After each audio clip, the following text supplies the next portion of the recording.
Alright, in this video we are going to go over Chapter 1, Section 3 on measuring and constructing angles.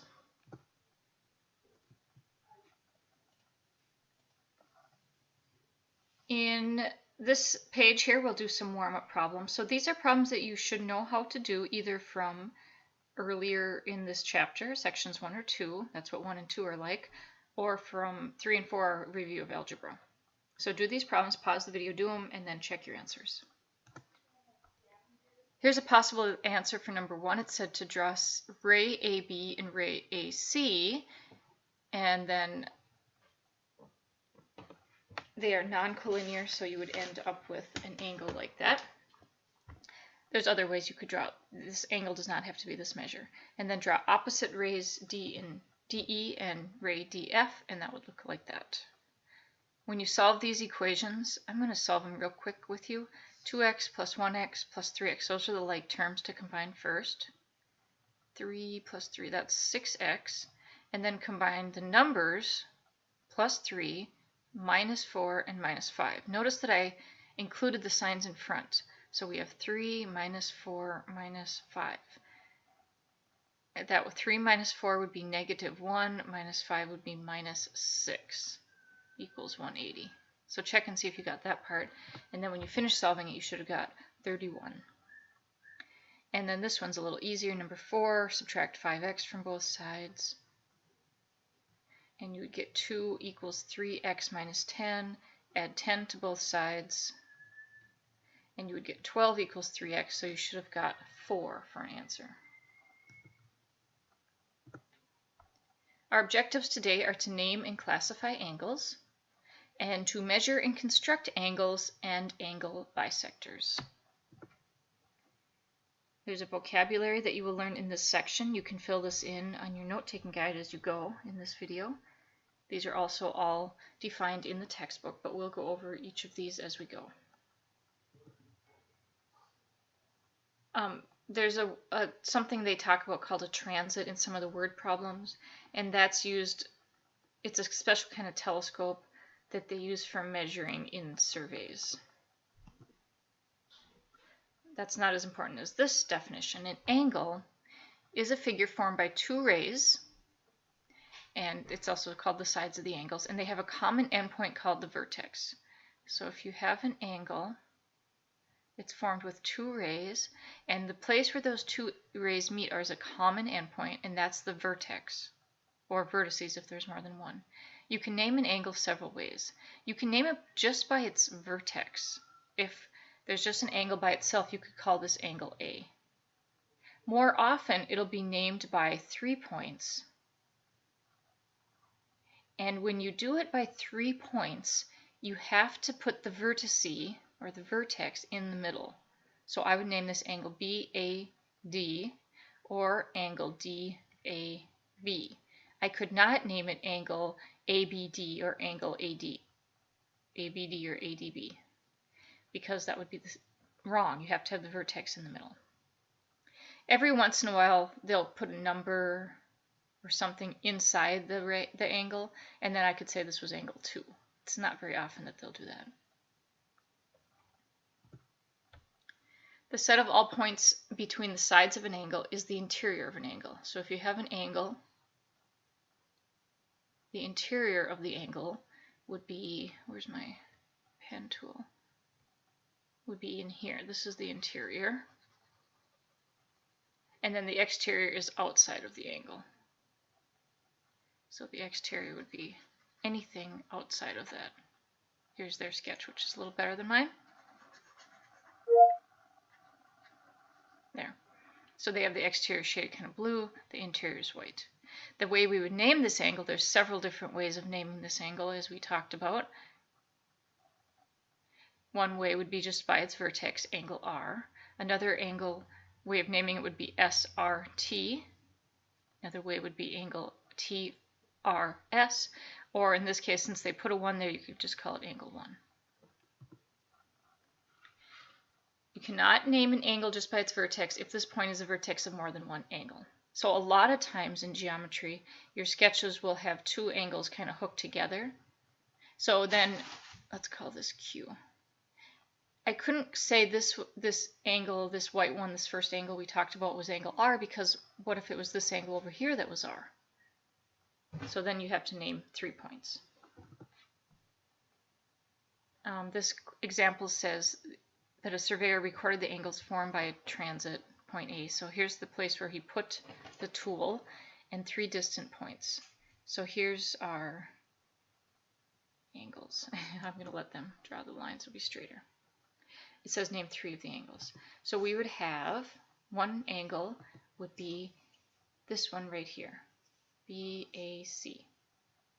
Another one would be right over here, CAD. Another one would be the whole angle BAD.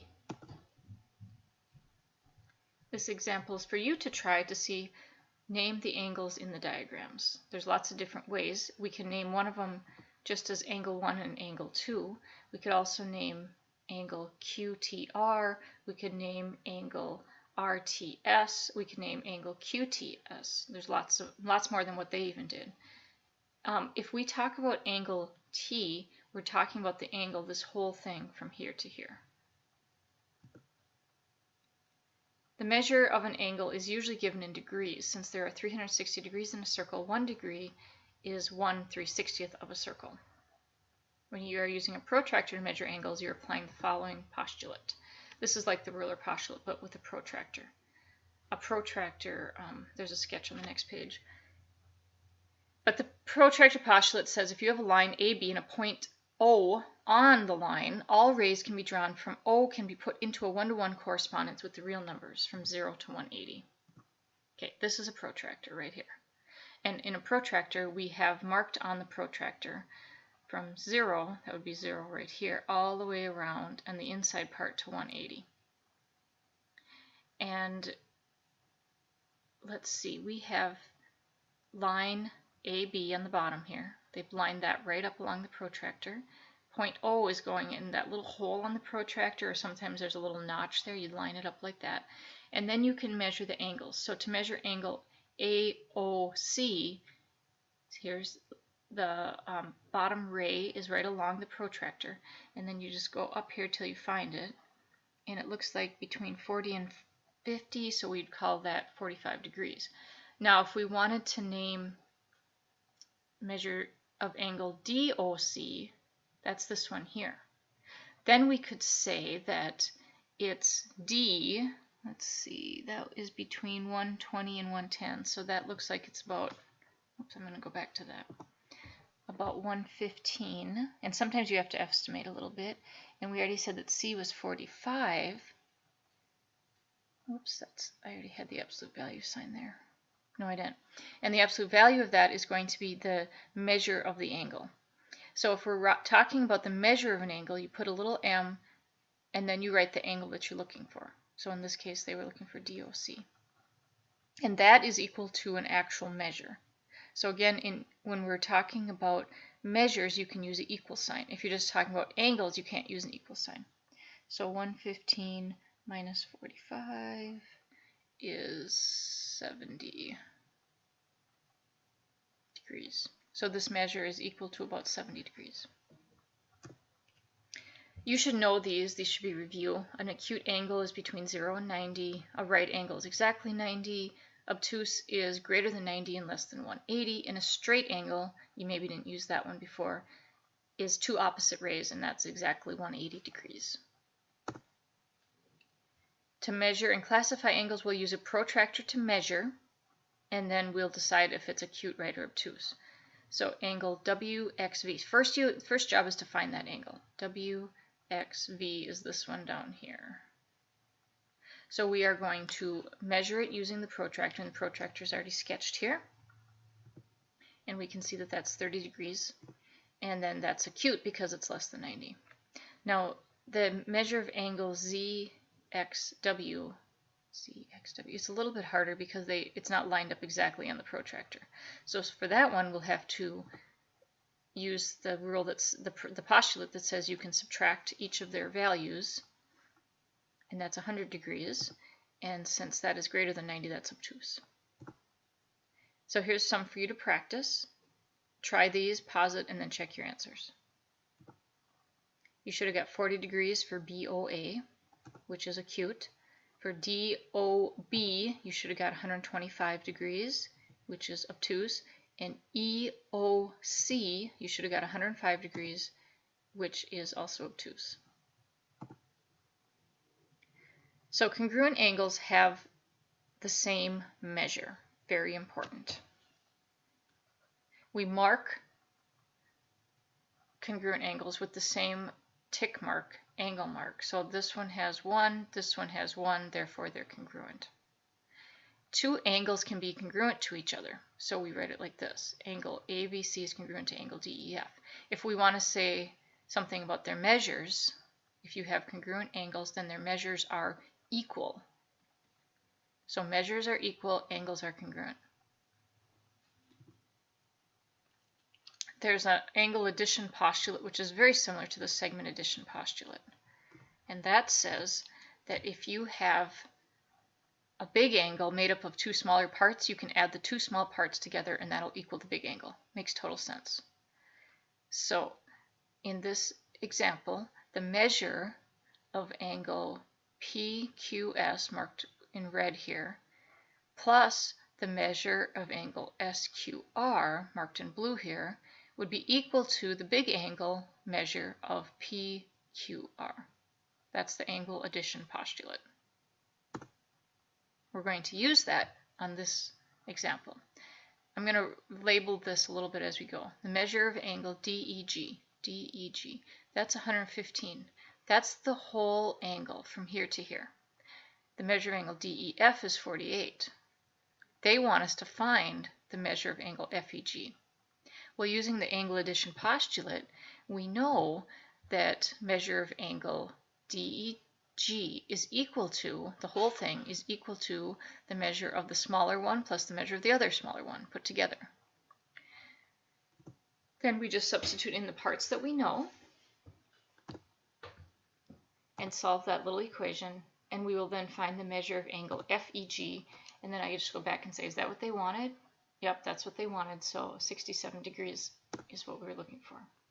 Now you try this problem on your own, pause the video, do it, and then come back and check. So you should have used the angle addition postulate.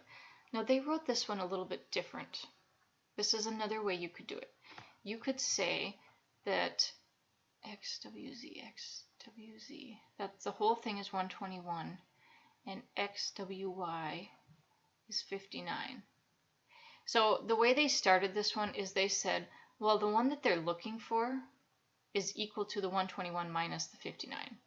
They're just kind of saying, but you could write it with the angle addition postulate, which I probably would have done, saying that 121 is equal to 59 plus the one we're looking for, the measure of angle YWZ. Either way, you end up subtracting, and you should have got 62 degrees for your answer. Angles are written in degrees, so you should always have a little degree mark when you're talking about the measure of an angle. All right, angle bisectors are our next term. It's a ray that divides an angle into two congruent angles. So let's say that we have angle LJM, that blue angle. If JK, ray JK bisects it, that means it cuts it into two congruent angles. So their measures are equal then. So we could even say the measure of angle LJK is equal to the measure of angle KJM. So angles can be congruent to each other, their measures can be equal to each other. And an angle bisector gives us that, gives us two congruent angles, two equal measures. If we are going to find the measure of an angle, probably we're going to use something about that, either the angle bisector postulate or, the definition of angle bisector or the angle addition postulate. So let's see what we're going to do in this one. Ray KM bisects, that means that this piece is exactly the same as this piece. These angles are congruent, their measures are equal. We also know that angle JKM has the expression 4x plus 6, and the measure of angle MKL has the expression 7x minus 12. Now these are degrees, that's why they have parentheses around them, so that they can say the whole thing is a degree. You don't need to write the parentheses when you do the next step, which is to set them equal to each other. So I'm actually going to go back and do the work on this page. So because the angles are congruent, that means the measures are equal, and we can write this. Again, I don't need the parentheses. And then we just solve this with algebra to find x. So we're solving for x. And then add 12. So 18 is equal to 3x. Divide by 3, and you get that x is 6. So did they ask us to find x? No, they wanted us to find measure of angle JKM. They wanted us to find one of them. They wanted us to find the one that has the expression 4x plus 6, and we now know from over here that x is 6. So 24 plus 6 is equal to 30. And remember, we're looking for the measure of an angle, so we would say that it's equal to 30 degrees. So the measure is equal to 30 degrees. Sometimes they'll ask you to find more than one measure. This is just the same work.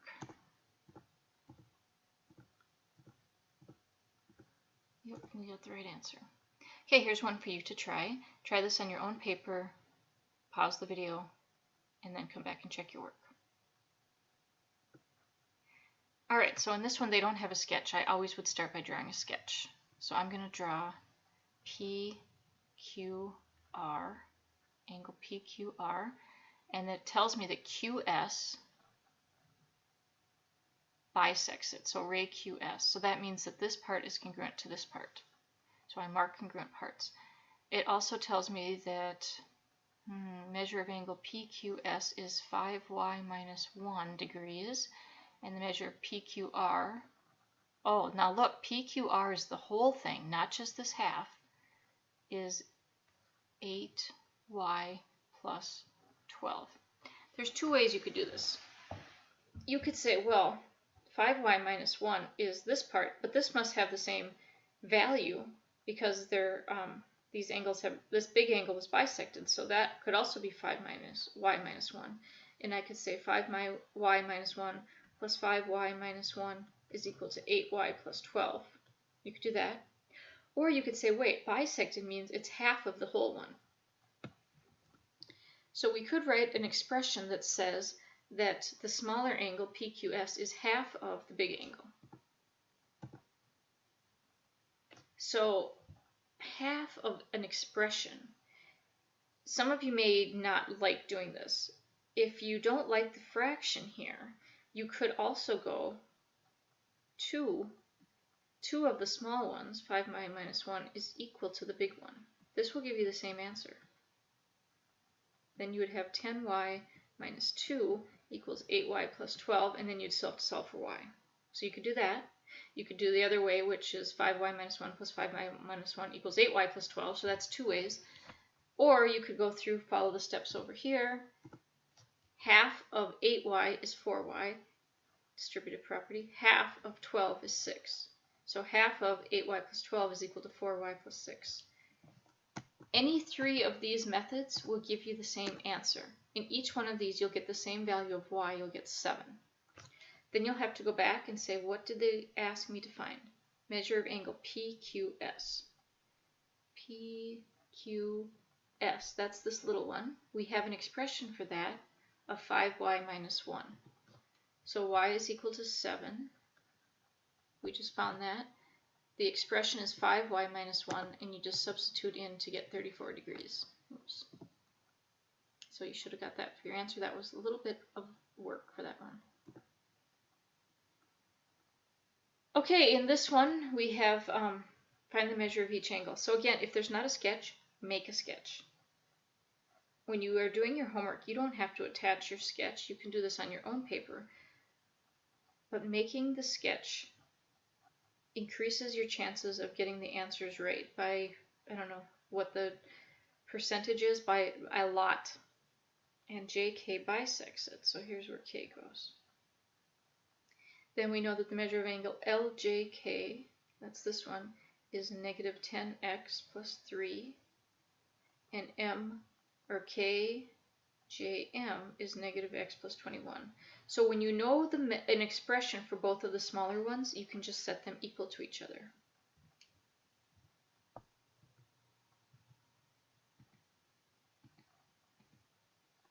And then you don't need the parentheses there and the degree signs. So you start solving by adding x to both sides. You get negative 9x plus 3 equals 21. Subtract 3 from both sides.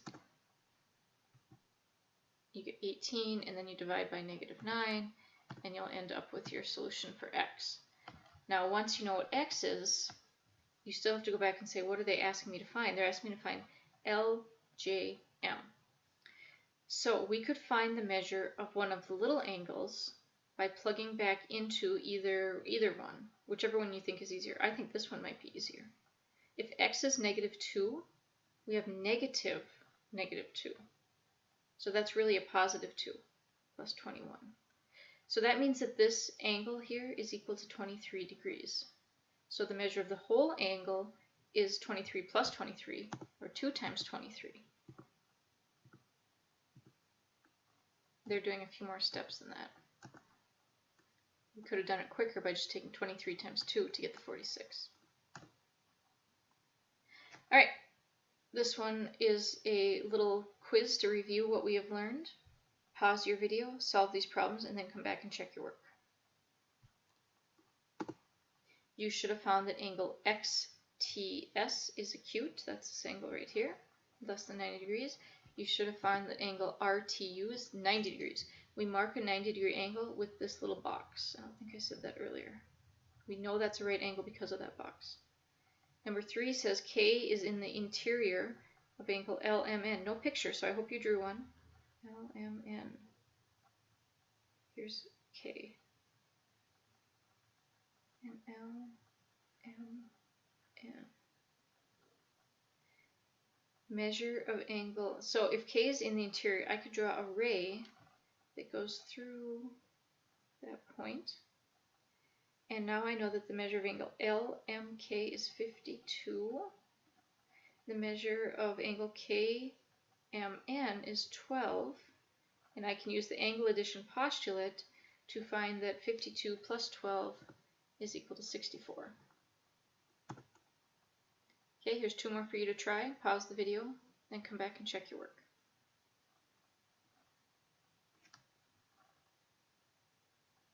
So again, there was no diagram for number 4, so I'm going to start by drawing angle ABC. And it says that BD, ray BD, bisects it. So it looks something like that. Bisect means that it cuts it exactly in half. So mine doesn't look like it bisected it, but if I add these angle markers that say they're congruent, then you believe me. Measure of angle ABD is 1/2 y plus 10 degrees. Measure of angle DBC is y plus 4. So in this one, they're giving us the measure of both the smaller ones that are equal to each other, so you would start that way. Now, some of you who are uncomfortable with fractions may want to start by getting rid of the fractions. And you can do that by multiplying both sides by the denominator, the common denominator if there's more than one. So I'm going to start by multiplying both sides by 2 in this problem. So then we distribute 2 times 1/2. Well, half of 2 is 1, so that gives us just 1y, plus 2 times 10 is 20. And then I have to do it to the other side too, so that'd be 2y plus 8. And then once you get rid of your fractions, you might like that a lot better. And then I would subtract 1y from both sides, which gives me 20 equals y plus 8. And then I'd subtract 8 and get y equals 12. That's not what they're asking me to find. Once you find y, then they want the measure of angle ABC. So now that we know we have 12 for y, I would plug that back into the easiest one, which is the second one, y plus 4. So 12 plus 4 is 16 degrees. Since we know that this angle was bisected, it's 2 equal parts, so I could just multiply 16 by 2 to get the 32. Number 5 says use a protractor to draw an angle with a measure of 165.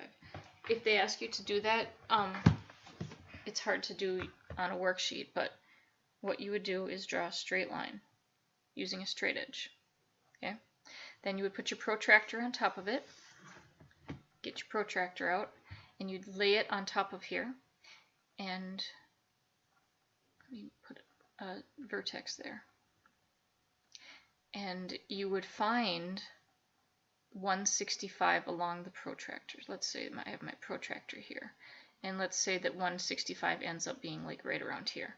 So then you would put a point on the outside of the protractor on your paper, and then you get your straight edge back out, and you would connect your, and then you can label this 165.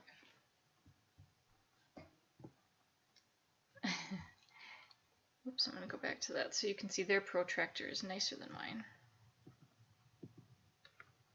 So that's what yours should look like. Okay, one more question to try. Pause it and then check your work. And let's see, angle WYZ is 2x minus 5, XWY, why can't I say that right? XYW is 3x plus 10. It's not bisected, right? It doesn't say it's been bisected, and it doesn't look bisected. They want us to find the value of x. How are we going to do this problem? They're not equal to each other. But, oh, you might notice, hey, this makes a straight angle. So 3x plus 10 plus 2x minus 5 is equal to the measure of a straight angle, which you might remember from earlier is 180 degrees. That's how you'll solve this one. Once you solve this, you should get that x is 35. That's all they ask you to find in this one. They didn't say find an angle measure. So you can just stop when you find x. All right, that's the end of this lesson. Thank you very much, and please ask if you have any questions.